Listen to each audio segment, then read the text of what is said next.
Is your BMW X1's alarm constantly going off? It's a common problem, especially in models from 2016 onwards. The most frequent culprits are the bonnet switch, the interior motion sensor, and battery issues.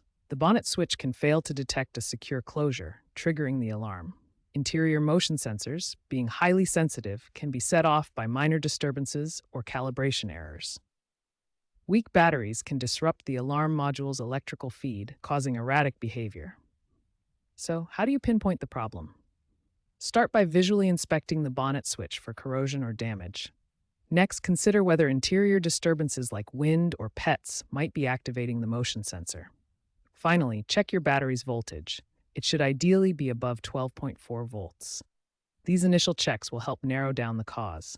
Once you've identified the potential cause of your BMW X1 alarm issues, you can try some DIY fixes. For a faulty bonnet switch, cleaning the contacts with electrical contact cleaner and lubricating the latch can often resolve the issue. If you suspect the interior motion sensor, try recalibrating its sensitivity levels using a BMW diagnostic tool, or temporarily disable it via the iDrive menu.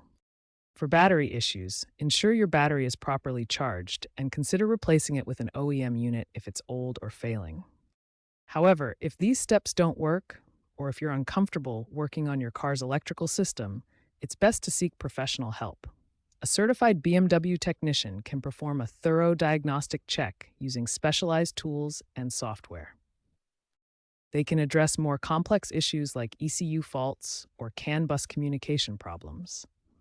Remember, attempting DIY repairs without proper knowledge can sometimes void your warranty, so weigh your options carefully. A mechanic can reset the ECU, which will fix alarm issues related to software.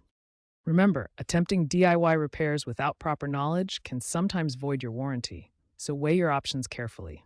A mechanic can reset the ECU, which will fix alarm issues related to software.